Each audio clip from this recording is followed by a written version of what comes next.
morning, all of you. Today we are going to start our new chapter, excess demand and deficient demand. Excess demand क्या होती है, deficient demand क्या होती है और उनके क्या इम्पैक्ट होते हैं, कि उनकी वजह से क्या चीज़ें होती है इकोनॉमी में, ये इस चैप्टर में अपन डिस्कस करने वाले हैं। तो सबसे पहली चीज़ आपको ये मालूम होनी चाहिए कि full employment, voluntary unemployment and involuntary unemployment क्या चीज़ होती है। फुल एम्प्लॉयमेंट का मीनिंग ये है कि all those workers who are willing to work at existing wage rate are getting work. जो भी एबल है वर्क करने के लिए और जो वर्क करने की इच्छा रख रहे हैं, एग्जिस्टिंग वेज रेट इसमें इम्पोर्टेंट वर्ड है। अगर कोई एग्जिस्टिंग वेज रेट पे वर्क करना चाह रहा है और उसको वर्क मिल रहा है, तो सारे वर्कर्स अगर ऐसे हैं जिनको विलिंग टू वर्क है एंड एबल टू वर्क है और सबको वर्क मिला हुआ है, तो ऐसी सिचुएशन को बोलते हैं फुल एम्प्लॉयमेंट। जैसे फॉर एग्जांपल 10,000 वर्कर्स वर्क करना चाह रहे हैं और 10,000 को ही वर्क मिला हुआ है एग्जिस्टिंग वेज रेट पे, तो ये सिचुएशन क्या होगी, फुल एम्प्लॉयमेंट। और अगर 10,000 वर्कर्स वर्क करना चाह रहे हैं और 8,000 को ही वर्क मिला हुआ है, तो वो क्या होगी, डेफिशिएंट डिमांड, क्योंकि उस टाइम क्या है, आपकी मार्केट में डिमांड कम है। और 10,000 वर्कर्स है, 12,000 डिमांड कर रहे हैं, तो इस कैपेसिटी, इस सिचुएशन को क्या बोलेंगे, एक्सेस डिमांड। डिमांड ज़्यादा है पर मार्केट में सप्लाई कम है। तो देखो फर्स्ट सिचुएशन क्या है, full employment. It refers to a situation in which all those who are able and willing to work at existing wage rate are getting work. ये होता है फुल एम्प्लॉयमेंट। जितने भी वर्कर्स वर्क करना चाह रहे हैं और जो एबल है उन सबको एग्जिस्टिंग वेज रेट पे वर्क मिल रहा है, तो उसको बोलेंगे फुल एम्प्लॉयमेंट। अब दो टाइप के अनएम्प्लॉयमेंट होते हैं यहाँ पे, एक होता है वॉल्यूंटरी अनएम्प्लॉयमेंट और एक होता है इनवॉल्यूंटरी। वॉल्यूंटरी का मीनिंग होता है हिंदी में अपनी इच्छा से, मतलब कोई वर्कर अपनी इच्छा से अनएम्प्लॉयड है। और इनवॉल्यूंटरी का मतलब होता है कि अपनी इच्छा से नहीं। अपनी इच्छा से का मीनिंग ये है कि वो एक, जैसे फॉर एग्जांपल एक पर्सन है, वो 10,000 रुपीज के जॉब मिल रही है उसको, वो कि नहीं मेरे को तो 15,000 दोगे तो ही मैं वर्क करूंगा, तो वो अपनी इच्छा से अनएम्प्लॉयड है। इस रीजन से उसको बोलेंगे वॉल्यूंटरी अनएम्प्लॉयड। और कुछ वर्कर्स ऐसे भी होते हैं जिनको वर्क तो मतलब वो वर्क तो करना चाह रहे हैं, विलिंग टू वर्क है, एबल टू वर्क है, बट उनको वर्क नहीं मिल रहा है। जैसे एजुकेशन फील्ड में बहुत सारे पर्सन ऐसे होते हैं जो बहुत पढ़े लिखे होते हैं बट उनको एम्प्लॉयमेंट नहीं मिलता है।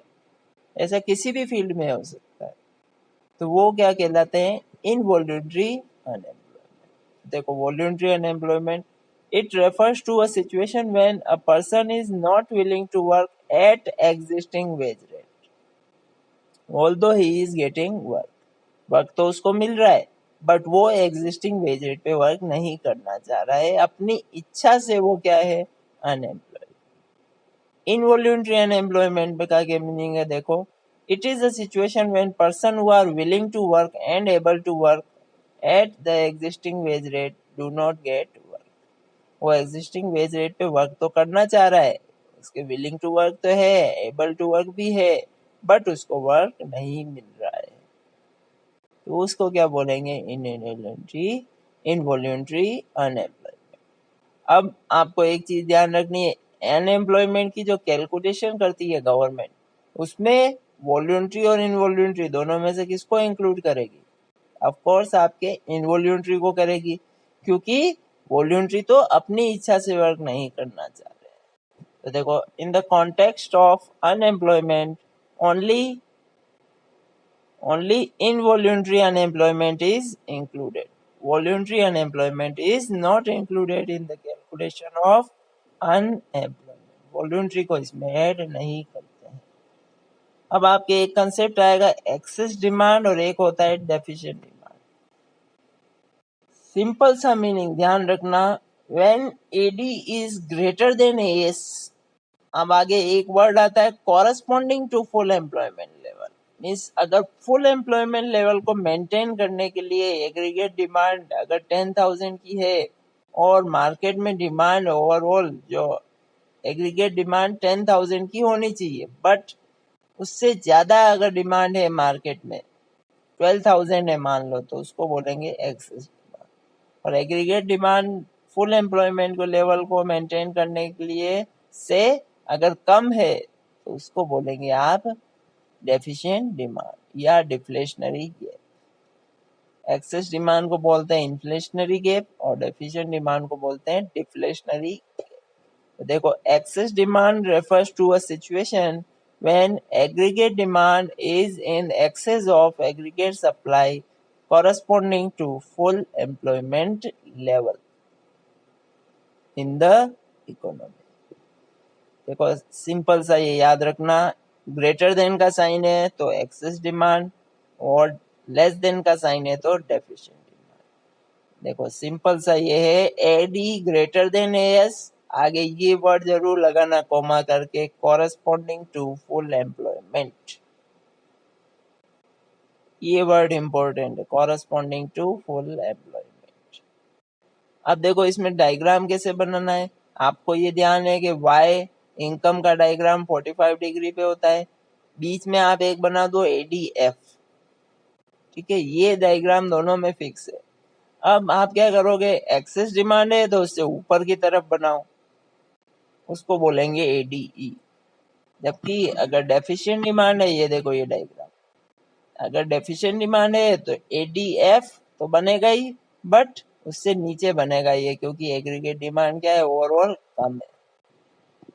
तो ये डायग्राम बन जाएंगे आपके, इन पॉइंट्स को नाम दे दोगे आप, जैसे एडीएफ और एस जहाँ पे इंटरसेक्ट हो रहे हैं उसको नाम दिया ई, एडीई और एस जहाँ इंटरसेक्ट हो रहे हैं वो ई1, मीन्स इक्विलिब्रियम है ये, क्योंकि एडी और एस क्या है, इक्वल है।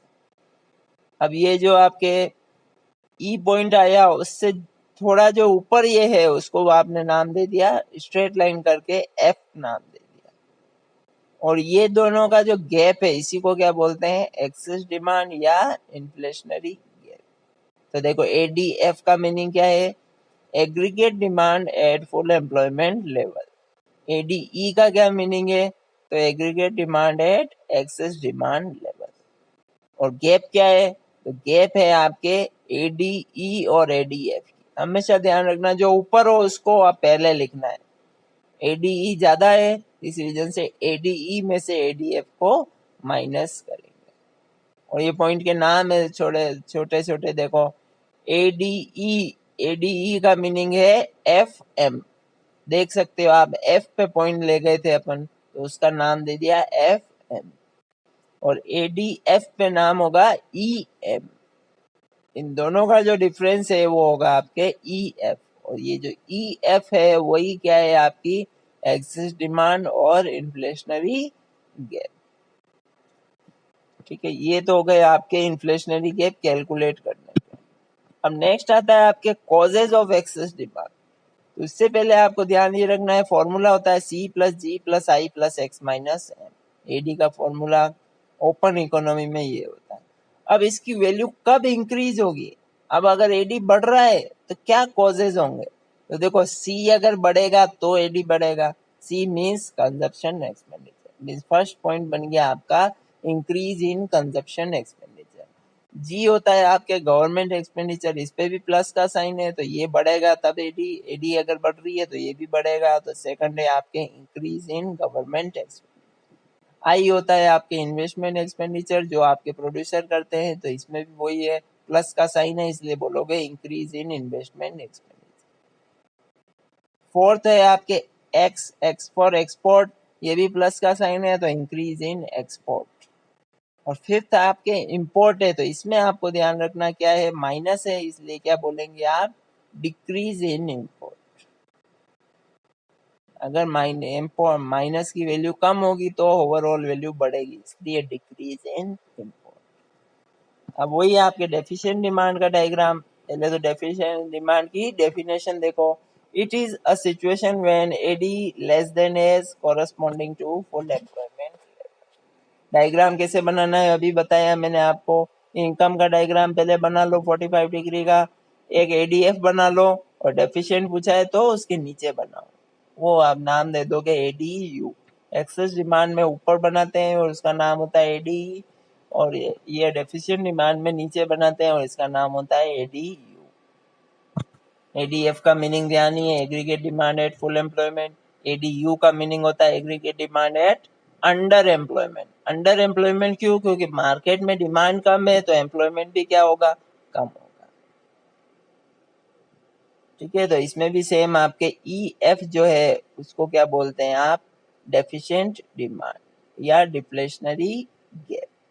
फॉर्मूला वो का वही बनेगा, पहले एडीएफ लिखोगे क्योंकि एडीएफ ज्यादा है, माइनस करोगे एडी, तो आपके ये ईएफ जो है वो आपके क्या आ गया? Deflationary gap. अब वही सेम आपके कॉजेज बताने हैं आपको, तो फॉर्मूला वही सी plus G plus I plus X minus M. अगर एडी ओवरऑल कम हो रही है तो क्या क्या रीजन हो सकते हैं? तो फर्स्ट रीजन होगा सी कम होगा, जी कम होगा, आई कम होंगे, एक्स कम होंगे और एम बढ़ेगा, तो ये बनेंगे। तो देखो ये है आपके first decrease in consumption expenditure, second भी है decrease in government expenditure, third है डिक्रीज इन इन्वेस्टमेंट एक्सपेंडिचर, और फोर्थ है decrease in export, x decrease हो रहा है, और फिफ्थ में आ जाएगा आपके इंक्रीज।